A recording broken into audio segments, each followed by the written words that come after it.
सलाम, नमस्ते, सत श्री अकाल। मैं हूं रजा और आप देख रहे हैं रजाग्राफी की स्पेशल रिपोर्ट। नेपाल का हाल बेहाल। जी हां, इसके पीछे वजह क्या है?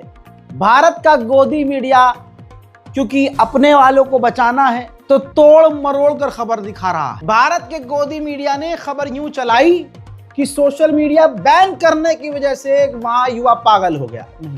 बात यह नहीं थी, बात यह थी जो काफी लंबे समय से चल रही थी। बेरोजगारी, मुसीबतें, महंगाई और वहां जो सरकार है, जो नेता हैं, उनका ट्रेंड बना हुआ था कि साले खुद तो वहां राजनीति करते थे, पैसा इकट्ठा करते थे, अपने बच्चों को विदेश भेज देते थे, सारा परिवार विदेश में ऐश करता था और वो नेपाल की छाती पर राज करते थे। अब नेपाल के लोग देखते थे कि भैया सोशल मीडिया पर, फेसबुक पर इनके नेताओं के बच्चे लग्जरी लाइफ जी रहे हैं। भाई, हमारे टैक्स का पैसा इनकी जेब में ऐसे जा रहा है और हमारा देश का प्रधानमंत्री अमीरों के लिए तवज्जो है, अब कुछ खास पूंजीपतियों के लिए काम कर रहे हैं। बस ये देखते ही देखते प्लान किया जेनजी लोगों ने और उन्होंने उन लग्जरी लाइफ जीने वाले नेताओं के बच्चों की तस्वीरें और उनकी लग्जरी लाइफ सोशल मीडिया पर दिखाना शुरू कर दी। और फिर ये इतना ज़्यादा इंटरनेशनल लेवल पर वायरल होने लगा कंटेंट, और लोग जो दूसरे देशों से हैं वो भी आलोचना करने लगे। हाँ भाई, नेपाल में भुखमरी है और नेता नेपाल के जो हैं उनके बच्चे करोड़ों रुपए खर्च कर रहे हैं भाई अय्याशी में। ऐसे कैसे भाई? अब नेपाल की सरकार ने सोचा कि ये तो भाई हमारी पोल पट्टी खुल जाएगी, भाई क्या किया जाए। तो उन्होंने एक कानून के तहत, जी हां, तमाम सोशल मीडिया को बैन कर दिया। तो करप्शन बंद करने के बजाय उन्होंने तमाम सोशल मीडिया प्लेटफॉर्म बंद कर दिए। जब सोशल मीडिया ही बंद कर दिया तो जो उबल रही थी जनता वो और फटने पर आ गई कि भाई बैन क्यों कर रहे हो, आखिरी आवाज है उसे क्यों दबा रहे हो। यही बात इतनी बढ़ गई कि जनता सड़कों पर आ गई और उसके बाद के तमाम मंजर आपने देखे। जो हालात आपको नहीं पता मैं वो बता देता हूं। फिलहाल पूरे नेपाल में कर्फ्यू है। फिलहाल पूरे नेपाल को सेना ने अपने हाथ में ले लिया है। यहां तक कि वहां के जनरल कमांडर ने धमकी दी है कि रात के 10 बजे के बाद कहीं प्रदर्शन हुआ, आगजनी हुई, देखते ही सीधा गोली मार दी जाएगी। यानी अभी भी नेपाल के हालात सही नहीं है। दोस्तों इस महिला को देखिए, यह है सुशीला काकरी, नेपाल की अंतरिम पीएम बनेंगी अब, ऐसा कहा जा रहा है। सुप्रीम कोर्ट की पूर्व जस्टिस BHU से पढ़ी हैं। काठमांडू मेयर बाले ने इनका समर्थन भी किया है। अब होना यह है कि राष्ट्रपति बहुमत वाली पार्टी को सरकार बनाने बुलाएंगे, बहुमत नहीं मिला तो नए फिर से चुनाव होंगे। ओली का मैसेज भी मिला जनता को। पूर्व प्रधानमंत्री KP शर्मा ओली ने जेनजी प्रदर्शनकारियों को संबोधित किया और हिंसा व तोड़फोड़ की निंदा की। और नेतृत्व का विवाद, जिसमें सेना मुख्यालय के बाहर अंतरिम नेतृत्व को लेकर जेनजी युवाओं के बीच बहस और टकराव हुआ। फिलहाल पूरे देश में जो है कर्फ्यू है और एयरपोर्ट लगभग अभी तक तो बंद है, लेकिन एयर इंडिया ने कहा है कि वहां जो लोग फंसे हुए हैं उनको रेस्क्यू करने के लिए इंडिया ने फ्लाइट शुरू कर दी है। नेपाल में टूरिस्ट अच्छे खासे आते हैं। अब बेचारा एक अंग्रेज ऐसे मौके पर पहली बार गया नेपाल, जो उसका आखिरी बार हो गया। उसके चेहरे के तोते उड़े हुए थे और उनके चेहरे से साफ दिख रहा है बेचारा अब कभी नेपाल नहीं पलटेगा। I cannot believe my eyes right now. The whole of Parliament is on fire. People are dancing. None of it is left. Look at it. The whole building is burned through. Yeah! People holding Nepali flags on top of the fire engines. Yeah! What the fuck am I witnessing right now?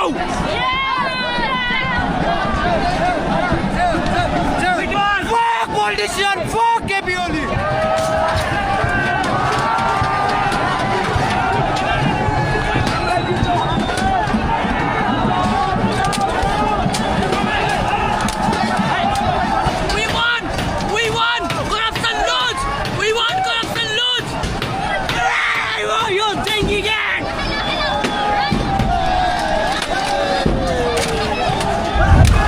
Nepal की जनता को luxury life से इतनी दिक्कत हो गई थी क्योंकि इसमें नेता ही मौज मार रहे थे। भाई हिल्टन 5 स्टार लग्जरी होटल को भी नहीं छोड़ा, जलाकर भस्म कर दिया।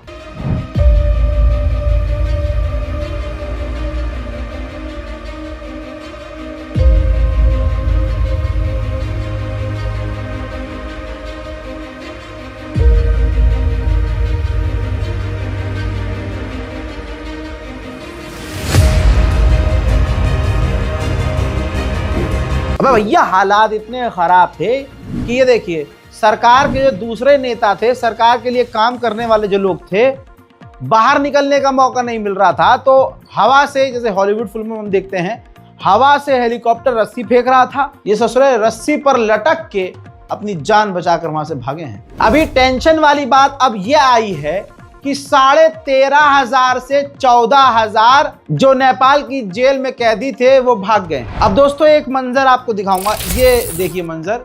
ये जो है नेपाल के अंदर जो इंडियन एम्बेसी है उसके पास एक कार को जला दिया गया था।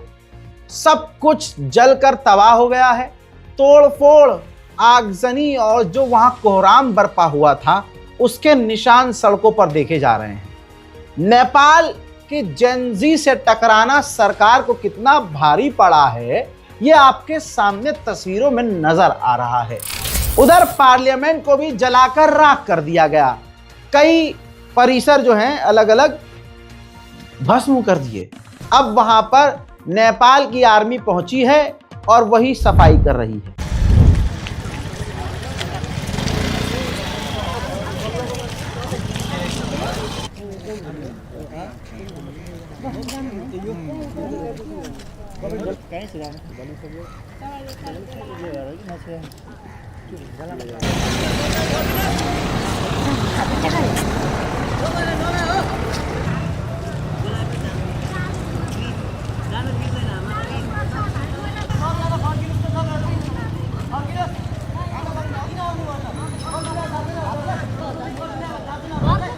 अब तेजी से, क्योंकि कर्फ्यू लगा है, तो सेना ने पूरे देश को अपने हाथ में ले लिया है। जगह जगह चप्पे चप्पे पर सेना तैनात हो रही है नेपाल की। देखिए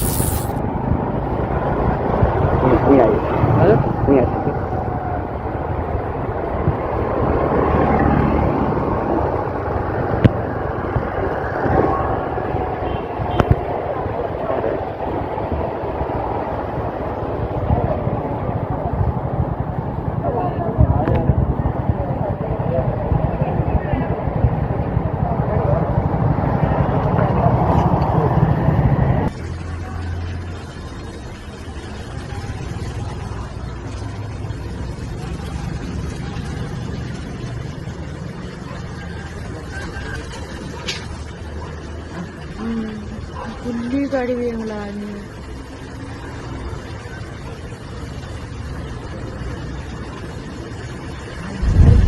कुल मिलाकर सीधी बात यह है, आधिकारिक स्टेटमेंट ये आप देखिए, नेपाल में अब कोई सरकार नहीं है। नेपाल अब पूरी तरह से सेना के कब्जे में है।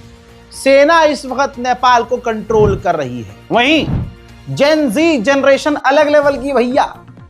भाई पार्लियामेंट फूकने के बाद, पूरा नेपाल फूकने के बाद, ये देखिए जेन जी जनरेशन ने टिकटॉक पर, इंस्टाग्राम पर रील बनाकर शेयर की है। इस वक्त पूरी दुनिया में ये वीडियो वायरल है। उधर जब आग लगाई जा रही थी तो जो आम लोग थे नेपाल के, उनको भी काफी दिक्कत हुई, क्योंकि बिल्डिंगों को तोड़ा जा रहा था, अपार्टमेंट फोड़ा जा रहा था, शीशे तोड़े जा रहे थे। तो एक तरफ आग लगी है, एक तरफ पत्थर आ रहे हैं। तो लोगों को जो दिक्कतें हुई हैं भाई, वो खिड़कियों से कूद कूद कर भागे हैं।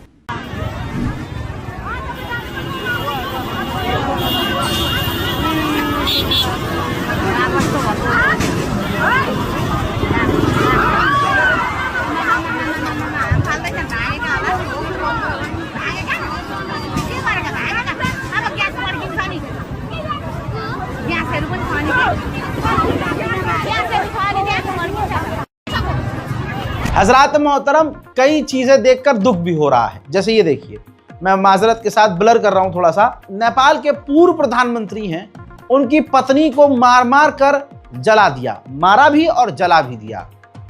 ये बहुत ज्यादा हो गया। नेपाल के आर्मी चीफ ने भी स्टेटमेंट जारी किया, क्योंकि अब तो वही है जो कुछ है। उन्होंने साफ कहा कि ये आगजनी, ये तोड़फोड़, ये तबाही, ये हंगामा जो बर्पा किया है बंद करो और बातचीत के लिए आओ। नेपाल को इतिहास देखि नै नेपाल को स्वतन्त्रता, सार्वभौम सत्ता, भौगोलिक अखण्डता, स्वाधीनता, राष्ट्रिय एकता र नेपाली जनताको सुरक्षार्थ विषम परिस्थितिमा पनि नेपाली सेना प्रतिबद्ध रहँदै आएको तथ्य हामी सबैलाई सर्वविदितै छ।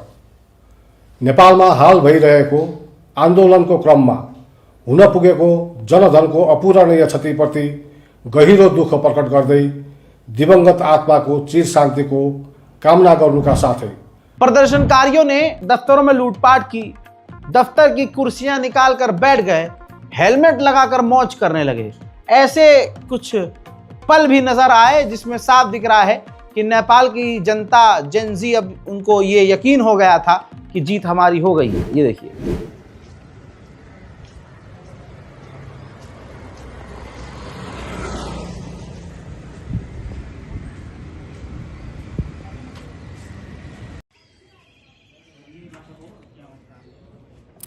पार्लियामेंट को फूंकने के बाद और जब वहां की सेना पीछे हट गई, सारे नेता भागने लगे झोला उठाकर, तो जनता में खुशियों की लहर दौड़ गई।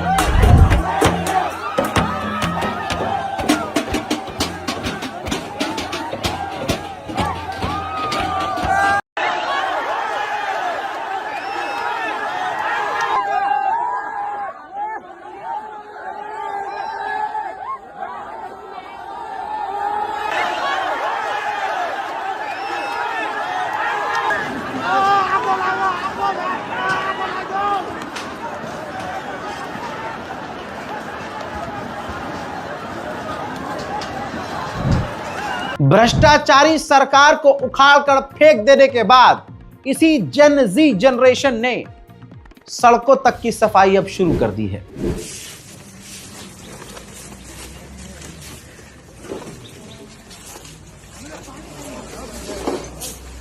प्रदर्शन के दौरान पुलिस, सेना, कोई भी आया, जनता से कोई जीत ना पाया। एक मंजर और दिखाना चाहूंगा, ये देखिए, पुलिस की गाड़ियां जब पहुंची तो पुलिस की गाड़ियों पर ही कब्जा करके उस पर ये प्रदर्शनकारी चढ़ गए और कूद कूद कर नाचने लगे। मंजर तो बड़े खौफनाक सामने आए। हजरात, ऐतिहासिक इमारत को भी प्रदर्शनकारियों ने फूंक डाला, जिसका वीडियो देखने के बाद सारी दुनिया हैरत में पड़ गई।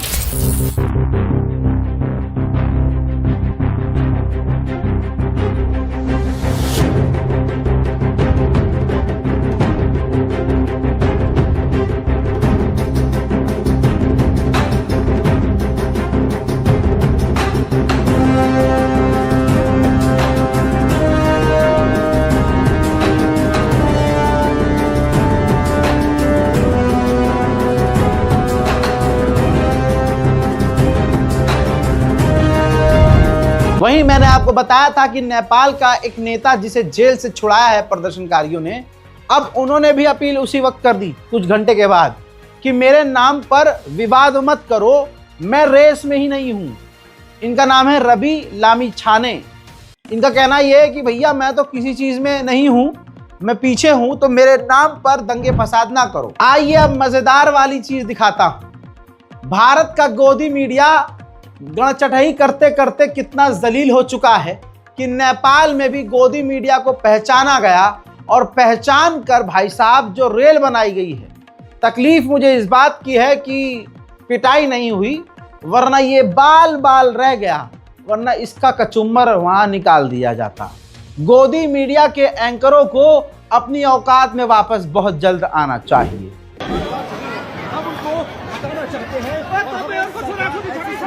चाहते हैं कि निष्पक्ष हो, ईमानदार हो, फेवरेटिज्म ना करे, क्रिटिसिज्म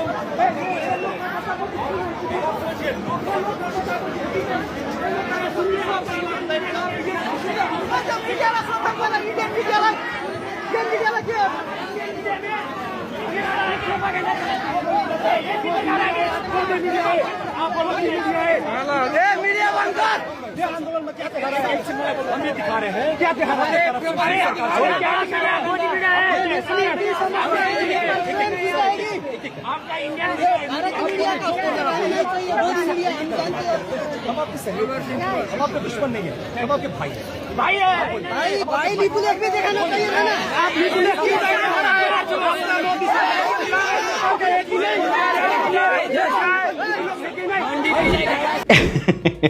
ये तो बच गया ससुरा। उधर न्यूज 18 भी पहुंचा हुआ था, वो भी तो गोदी मीडिया है भैया। नेपाल के लोग खुला खुला माँ बहन की गालियां बक रहे थे। गोदी मीडिया ने ये इज्जत कमाई है। और देखिए बिल्कुल यहाँ पे बहुत सारे, ये भी कुछ कहना चाह रहे हैं जी। देखिए बहुत सारे यहाँ पर यूथ हैं, कुछ लोगों के अंदर गुस्सा भी है, लेकिन हमारे साथ यहाँ की जो लोकल जर्नलिस्ट है वो लगातार यहाँ पे हमें बताएंगी। इन्होंने अपनी अपनी बात रखी यहाँ पर नेपाली लैंग्वेज में, और ये लगातार यहाँ पर अपनी बात रखने के लिए लोग जो हैं वो यहाँ पर इकट्ठे हो रखे हैं।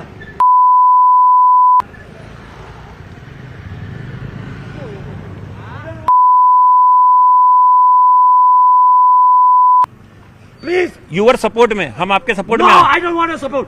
Okay We don't want to support. Okay हामीलाई एमाले कांग्रेस साझा नेपाली झण्डा चाहियो। Okay We don't want to support. इधर नेपाल की जनता भूखी और प्यासी जी रही थी, बेरोजगारी में जी रही थी। उधर नेताओं के घर में दुनिया भर के ब्रांड, बड़े बड़े ब्रांड की शराब की बोतलें थी। भाई साहब, नेताओं के घर में जब जनता घुसी तो एक से एक शराब की बोतलें अपने साथियों को दिखाकर एक के बाद एक फेंक डाली।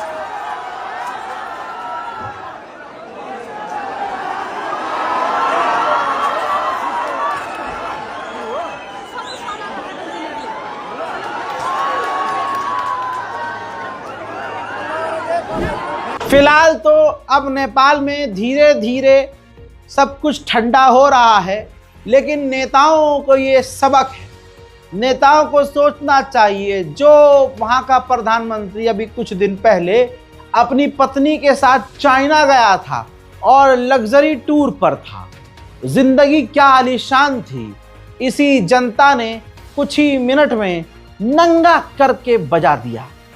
अरे कई नेताओं को तो नंगा करके पीट कर नाले में फेंक दिया। आजकल के नेताओं को करप्शन से बचना चाहिए। हाँ, और आप लोगों से यही कहूँगा, गोदी मीडिया वालों औकात में रहो। जिस दिन तुम्हारा नंबर लगेगा ना भाई, जनता तुमसे बहुत नाराज है। एक बार नेता को छोड़ देगी जनता, तुमको कोई नहीं छोड़ेगा। इस रिपोर्ट को शेयर कीजिए, दुआओं में याद रखिए, चैनल को सब्सक्राइब कीजिए। जय हिंद।